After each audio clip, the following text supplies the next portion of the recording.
बाईसांचे गुरुनाव स्मृताबाई. स्मृताबाईचे आणि वामदेव हे दोघी गुरु भावंडे.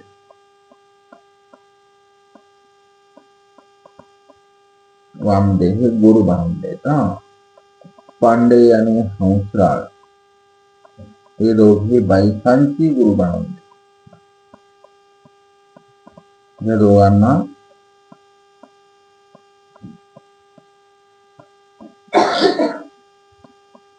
बाईसांचा असं नात आहे. बाईसाशी आणि बोनेबाईची पूर्व ओळखी होती.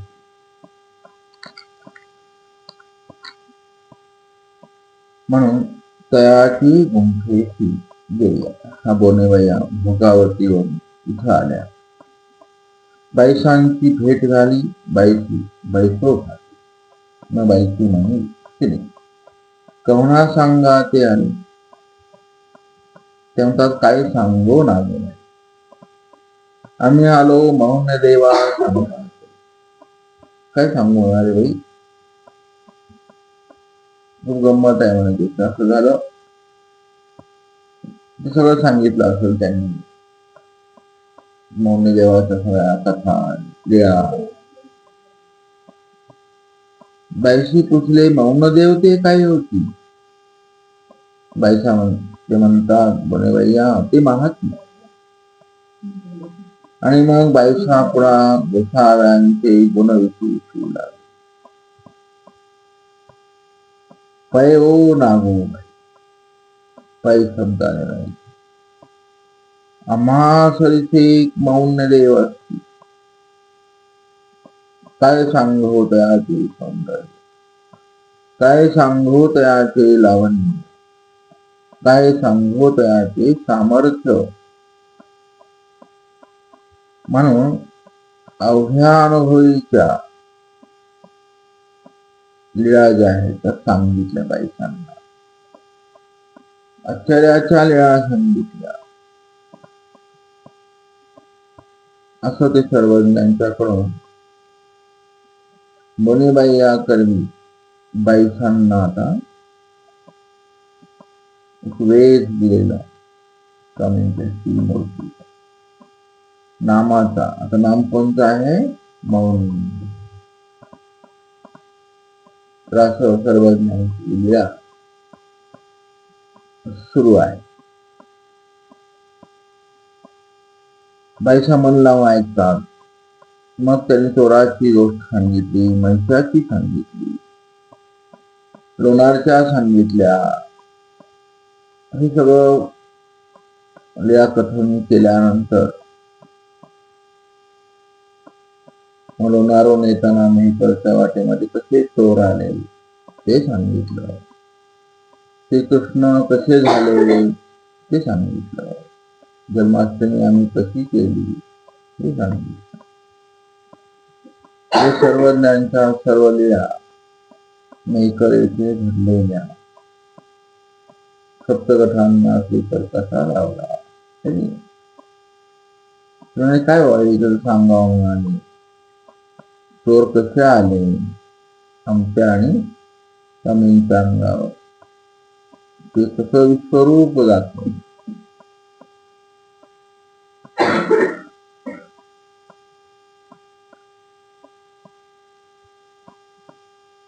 हे सगळं पाठच आहे त्यांचा. मग प्रवासामध्ये सर्वज्ञांनी कसं आम्हाला कणिक तांदूळ घ्यायला नाही सांगितलं. आम्ही कसं घेतलं. मग आम्ही कसं स्वयंपाक केला. आणि मग आम्ही जिथे वाटेत उतरू तिथे कसा सगळा पहावा वेढायचा. काहीतरी करू वाट करू असं सगळं चिंतन. आपुलकी जिव्हाळा आहे प्रेम आहे म्हणूनच माणूस सांगतो आणि ऐकतो. आणि अंतःकरणात विपरीतत्व असेल श्रद्धाहीनता असेल तर ते ऐकलेलं सुद्धा डोक्यावरून जातं. म्हणून श्रद्धावान लभते ज्ञान. कुठलं गाव सांगा, आपल्या डोक्यात विपरीत होतो, ऐकत सांगितलं श्रद्धा आणि तुम्ही बोलून सांगितलं, कोण ऐकत? एखाद्या व्यक्तीतून तुमचं जमत नाही, त्याच्याबद्दल तुम्ही चांगलं सांगायला कोण ऐकत? कोणी ऐकत नाही. आता हे सर्व ज्ञानच्याकडून ते नियोजन आहे. आता मग आपल्या जीवनाचा प्रत्येक क्षणाचं नियोजन कोणाकडून पहिले ठरवावं लागतं. स्वामींकर असेल तर बेस्ट, तुमच्या कर्माचं असेल तर अतिनील. असं सगळं नियोजन कुणाकडून आहे हा विषय महत्वाचा असतो. कुठल्या क्षेत्रात झालं सातवी विधीमध्ये आणि ह्या 4 विधी, त्याचं आयोजन नियोजन कोणी केलं? संयम, वियोग, सांगितले तुम्ही माया स्वामींच्या आज्ञा करत. तसं असेल तर तुम्ही योग्य आहात. तुम्ही तुमचा बहुत प्रयत्नाने व्यवहाराने समाजाला जे हवं तसं वागून जर तुम्ही काही प्राप्त केलं तर ते धर्मे आले नाही, धर्मे देखील नाही. मग तुमची बुद्धिभ्रष्ट सुरू झाली. तिथून तुमची चित्ताची मनाची स्वस्थता भंगली, सत्व गेलं. सात्विकता गेली, सत्व गेलं, तुम्ही फक्त भावले राहिला रजतमानी. असं तुझा अर्थ. तर असं हे सांगितलेलं पण कळलं तर फार जीवनात चांगला होईल, है की नाही? तर असं आता हे नियोजन स्वामींकडून असल्यामुळे बायकांचा भाव आता प्रकाशित झाला, आनंद वाटला. मग हा सर्वज्ञांच्या या कथा मग बाईसारखी वेद समजतात आणि त्या क्षणाला ती अवस्था लागली. आता हे अवस्था शब्द आहे, अशा अवस्था लागत असतात शब्दांनी.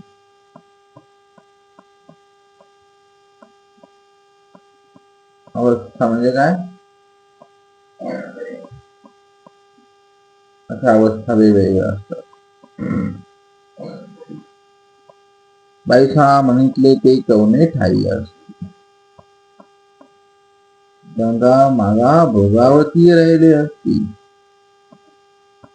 बाईसा म्हणतात मग ते आणा ना.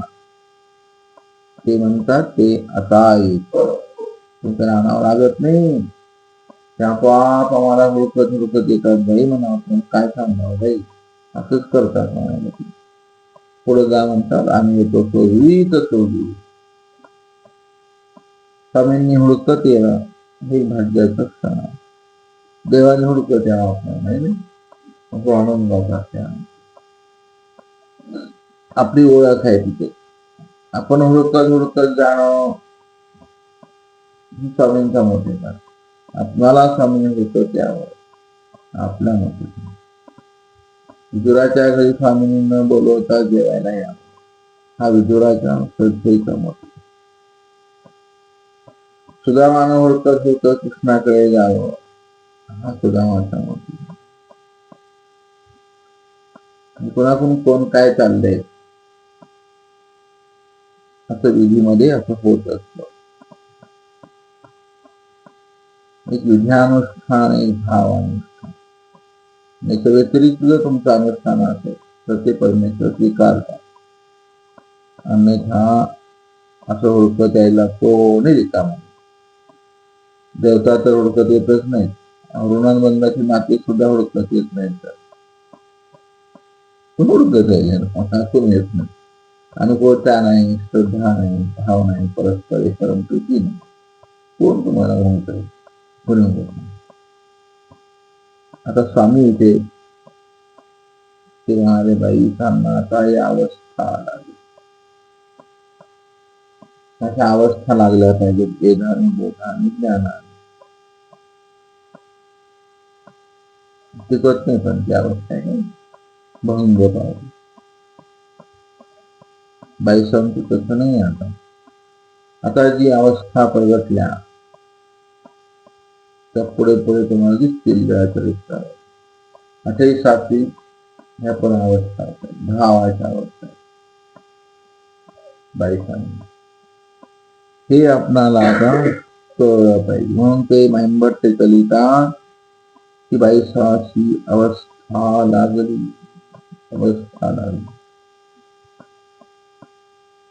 आता कधी येते, कधी होती उत्कंठा, उत्कट इच्छा. बाईसांना आता सगळं विसरून गेल्या बाईसा. तेव्हा मग ती पुरुषच कोण आहे,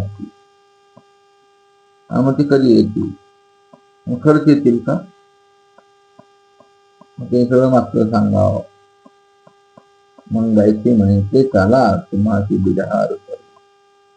मग छाया गोपाळी बिडहार करवणी झाले. बाईसा स्वतः गेल्या. हे प्रेमाचं लक्षण. आता डबल प्रेम आहे. पहिलं तर प्रेम होतं, आता स्वामींची ओळख करून दिली ना, आणखीन डबल प्रेम. छाया गोपाळाचं बिडहार. लोणारला कोणाला येणार बिडहार आहे? जेव्हा पाठ पाहिजे. चाल तर असं सगळं आपण देवायचं हाव. मग छाया गोपाळी बिडहार केलं. राहिल्या बाईसा आपल्या गुंठे गेल्या. पण सार्थ बाईसांना स्वामींच्या श्रीमूर्तीचं वेग लागली.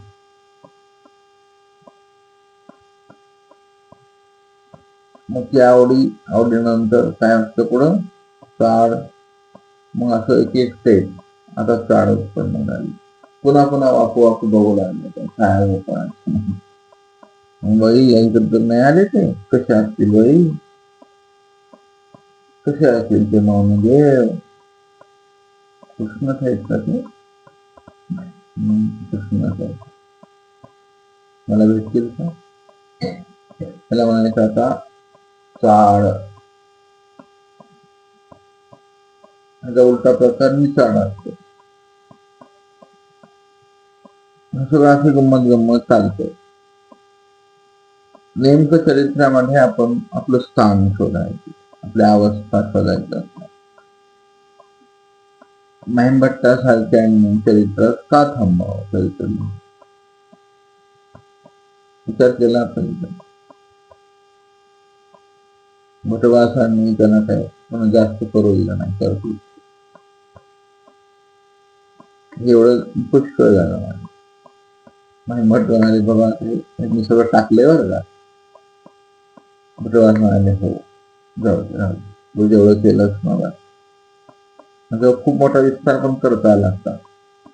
कारण असतात महिमभट्टांना खूप लिहिता आला असतो खूप. पण एवढ्या कमी शब्दात त्यांनी विषय मांडलाय. हे चिंतन करण्यात आहे. गुप्त आहे या चरित्रातलं गुपित आहे. मग बाईसा अशा उत्कंठा घेऊन भिक्षेशी गेल्या. तर लक्ष नाही आहे बाईसांचं.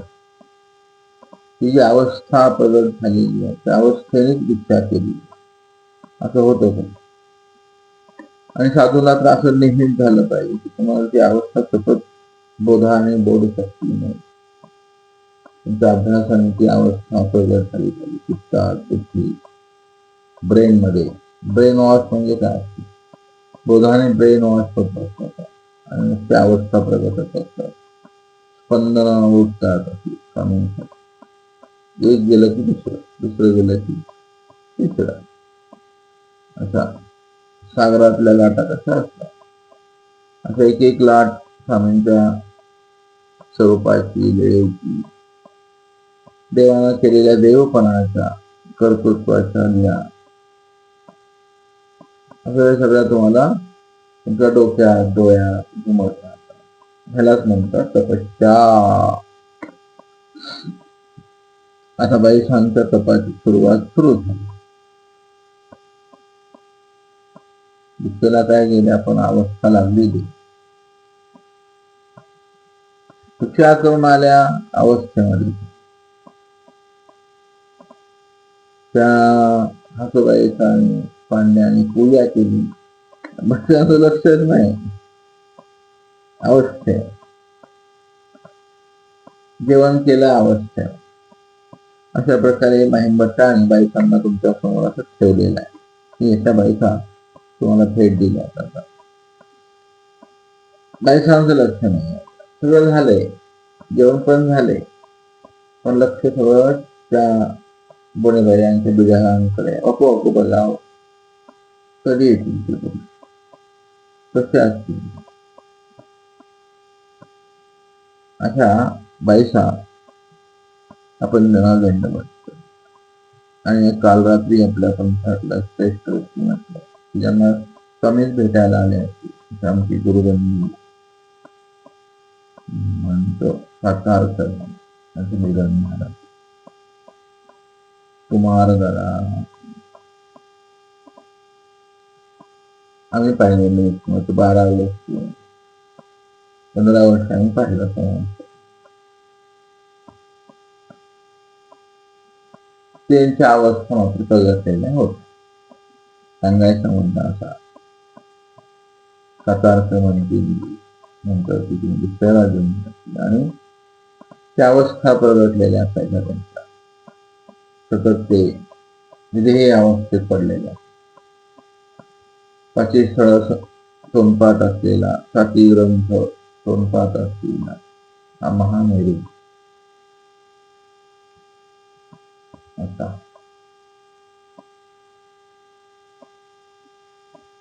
असं मी पुरुष पाहिलेला आहे साताऱ्याच्या मठामध्ये. गोखांड वाणीमध्ये तेवढंच सामर्थ्य, सुंदर बोलायचं, तरी पोटी नाही पाहिजे. एकदा आमच्या बाबांपासून घेतली पाठ. बाबा म्हणायची महिंबटच आहे बरं का, आणि ते पडून राहायचे असे ते पोट आणि त्या पडलेलं. आम्हाला काही नाही कळालं, पक्षाची मुद्रा आणि जायचं. सुदर्शन हे पक्ष असा आहे म्हणून आम्ही असं पाठ केलं चुकीचं आहे. असे काही प्रमाण पुरुष आता कमी होत चालेल. हे प्रमाण पुरुष त्यांना आपण श्रद्धांजली विचारले गेले. आज दुपारी 4 वाजता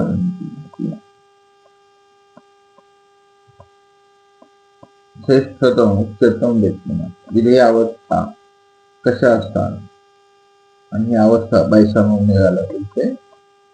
ही अवस्था ज्या असतात त्या अवस्थेवर बरंच चिंतन करत मी कशी माणसं आहे ह्याचं का कोणाशी बोलायचं नाही. काय जेवले नाही ते पाळा आम्ही ठेवायचं उच्चार तसंच राहायचं ते दिवसभर. कधी सव्वाला जात, कधी उठत जेवण. तुमच्या बाबांची बाबांची खूप प्रसन्नता. बाबा असं सर म्हणे तुम्हाला दादा सांगा बरं हे कसं आहे. तुम्हाला दादानी सांगा. बाबा खुश व्हायचे, बरोबर आहे म्हणजे असे ते कुमार राजकुमार होऊन गेले. ब्रह्मचर्याचा महामेरू असं ते सुंदर व्यक्तिमत्व संतातून गेलं. त्यांची त्या अवस्था प्रगटलेल्या मी पाहिलेल्या स्वतः अनुभवलेल्या. असं बघायचं त्यांना पट्टी काय चाललंय. आणि बसल्या बसल्या झोपल्या त्या हातवारी करायचे. देवाशी बोलवतात ते. आम्हाला वाटायचं येडायचे पहिले मला येडच वाटायचे, हे येडच आहे बरं. मग हसायचे, म्हणडायचे, असं काय बी त्यांचं चालू राहायचं पट्टीवर.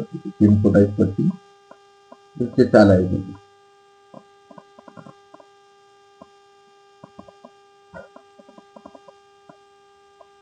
बायकांच्या अवस्था त्यांच्या रूम मध्ये, गुंफा म्हणजे रूमच असते, त्या रूम मध्ये प्रकट व्हायच्या. आणि आज बायका अस्वस्थ आहे. आता स्वामींच्या भीतीची लिहा महिमट्ट कशी सांगतात ते पाहू. इकडे भोगावतीवरून स्वामींनी आता सगळं परिवर्तन झाले. आता समाज संन्यास झालेला आहे. यती म्हणूनचा वेश घेतलेला आहे ना. आणि आता पहिले दिसता सर्वज्ञ करतायत. मग कसे आले पैठणामध्ये स्वामी? केव्हा आले तर ते महिमट्ट असं लिहितात की पहारा आळीचा 2:30 प्रहराला भोगावतीचे खांडीच्या दारवंठ्याहून नगरामध्ये दिले. आता मग तुम्हाला भोगावतीची दारवंठा, ती खान, त्या खांडीचा दारवंठा, तिथून सर्वज्ञांचे श्रीचरणांचे आवाज टप टप टप निघाले. डायरेक्ट बाईसांच्या चिंतनाने सर्वज्ञपणाचा असे वेधलेले की चला आता मला जायचं. आणि त्याच विचाराने सर्वज्ञांचं आगमन पैठण शहरामध्ये असे दररोज आपण ते पाहायला पाहिजे. मग कसं आगमन झालंय? मग श्रीचरणे उपाहन्न श्री मुगटी टोपऱ्यावरी धुनीची कमळाची अंगी ते खंबते खाते. काही दिव्य वस्त्र आहे दिलेले आपल्या दत्तात्रय महाराज श्री प्रभू ब्रह्मांडातल्या सर्व अवतारांनी प्रसन्नतेचं वस्त्र. शरीरावर काय नसतं तर चालतंय, पण हे प्रसन्नतेचं आवरण असावं लागतं. खूप आनंद आहे त्याच्यामध्ये. स्वामींच्या आपल्या अंगावरती स्वामींच्या श्रीमूर्तीवरती आज काय आहे? याचं सगळं आहे. टोपरा आहे,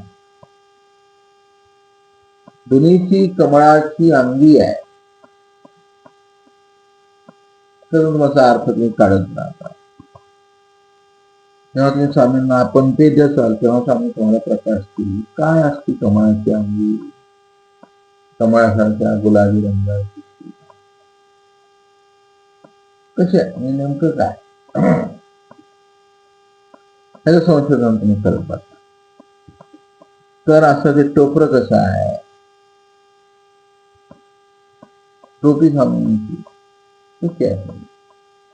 हे आपल्या पूर्वजांनी सगळं पाहिलेलं आहे, अनुभवलेलं आहे. आणि अनुभवाच्या लिहा आता इथे अनुभव घ्यायचे आपल्याला. आणि ते झळमतात दोही विभागी अंगीच्या भैयाच दोन्ही बाजूला भैया झळकतात. कसे असेल ती बाई?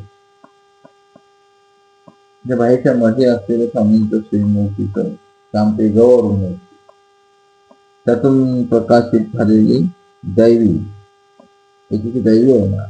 त्या दैवीमध्ये असलेली कृपा आणि सर्वज्ञांचं विवेक. हे असं फंटॅस्टिक आणि बेस्ट आहे. इथं तुम्ही थांबला तुम्हाला जगच आठवत नाही.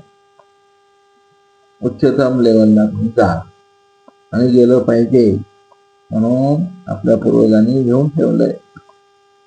आणि सतत आठवायची श्रीमूर्ती. आता ही परमनंट भेट आहे. आता तुम्हाला स्वामींची श्रीमूर्ती कशी आठवायची ही भेट आहे. आता डोक्यात ठेवायची. आणि पुन्हा दोन्ही पालव दोही श्री करी धरवे. पुन्हा दोन्ही पालव आहे त्या अंगीला आणि ते दोन्ही श्रीकरानं धरलेले आहे. ऐसे गजगती विजय करतात. सर्वज्ञ पैठण शहरामध्ये ते झाले द्वैत घेऊन आलेलं आहे. सर्वज्ञ दोन पालव ठरलेले आहे. त्याच्यामध्ये शृंगार नको करायला, विद्वत्ता नको दाखवायला. दोन पालव घातले असे. आणि हे शहंशाह बादशाह एक सम्राट विश्वाचा पैठण मध्ये येत आहे. द्वैत आणलेला जीव आणि परमेश्वर याला आता पालव ठरलेलं. हा पालव गमतीचा आहे. याच्यामध्ये न बोललेलं बरं, शक्तीचं बोलणं तुम्हाला कुठं लिहिलेलं नाही ना. मी जे बोलतोय ते कुठंच लिहिलेलं नाही, माझं चिंतन सांगतो. हे दोन्ही पालव झालेलं आहे, श्रीकरानं ठरलेलं आहे. आणि असं गजगती ब्रह्मांडात पाऊल लावलेलं आहे सर्व. बळीराजाचे काय पावलं आठवतात? 3 पावलं घेऊन मागितली, एक पाऊल असा ठेवला, म्हणजे तिसरा कुठं ठेवू डोक्यात. हे सर्व ज्ञानची पावलं प्रथम चेहरा पैठणच्या नगरात पडले गजगतीने. असं सुंदर दृश्य तुमच्या समोर दररोज फिरलं पाहिजे. आणि सर्वज्ञ आता नरसिंह हा मठाचे पौरुष, हा नरसिंह आहे, हा माणगाव पंथाचा नरसिंह. आणि पुढचा ते नरसिंह. नरसिंह कुठं भेटला तर चरित्रात मुदगल घेऊन आला. म्हणजे काय हे थोरा रावण हाच नरसिंह आहे, तो आता परत भेटतोय स्वामी. आज स्वामींची थोडी ती गजगती चालणार पाहून ती नरसिंह सुद्धा पाया पडला. अरे वा, हे तुम्हाला ते नांदेडला घेतलेले तो दंडोत माझ्या ते एक वेगळा दिसतोय. नरसिंहाने प्रणाम केला. आता पैठण मध्ये, पैठण शहरात ब्रह्मांडातला देवता आहे, विग्रह आहे तिथे. पैठणला कोणता विग्रह आहे? आता पैठणला विग्रह आहे, पण आहे असं ते वर्णनाकडे नाही जायचं. आता स्वामींचं ते विजयी करणं आणि त्या क्षणाला बायका तिथे वाट पाहणार, अशा प्रकारे सर्वज्ञांचं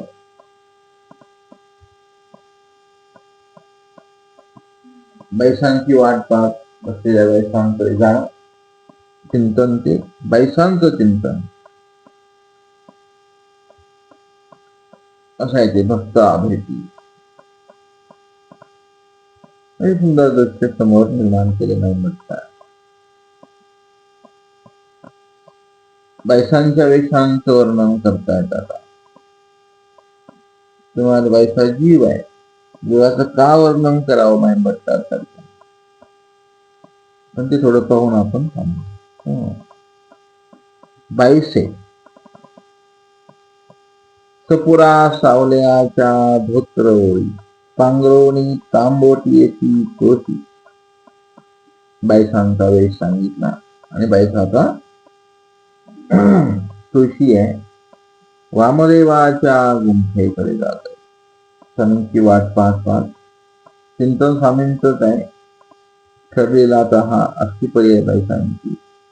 सावला, सपूर सावला, त्याची धोत्रावळी अंगावरती गुंडाळली, पांघरलेली हातामध्ये तांबोटी, त्या तांब्यामध्ये तुळशीचे पान आहे आणि ती जात आहे. तो पार्वती सोमनाथापती नरसिंहाचे जगतीचा अग्नीय कोण सांकर कोण एकत्र येतो. अशी जी गोदरी आहे, गल्ली आहे, तेच भेट झाली तिथे सर्वज्ञांची पहिली भेट आहे. ते स्थान नाही बाईचा प्रथम भेट स्मृती रूपाने करायला काही हरकत नाही, करायला पण. बाईशी गोसाया ते देखील सहज स्वामी समोर उभा आहे, बाईसा सहज समोर उभा आहे. दोघांची अवस्था प्रगट झाली. हाच आचार असतो निरंतर परमेश्वराची, ही आरती, ही तळमळ, ही आवडी, ही उत्कंठा की अशी आशा संपला तुमचा. तुम्ही सिद्ध साधनवंत झाला. म्हणजे तुम्ही नुसते साधनवंत राहा. आता अशी सुंदर समोरासमोर माईभट्टाने असा आवर्जून हा विषय उल्लेख केलेला आहे. त्या गोधडीमध्ये संकोचित गोधडी, तुम्हाला संकोच पण झाला पाहिजे. कशाचा संकोच झाला पाहिजे, आहे ते विसरावं लागतं, तेव्हा देव भेटत. असं ते सर्वज्ञांची भेट झाली. दोघांनी एकमेकाला पाहिलं आणि अशा प्रकारे लीळा इथे थांबते.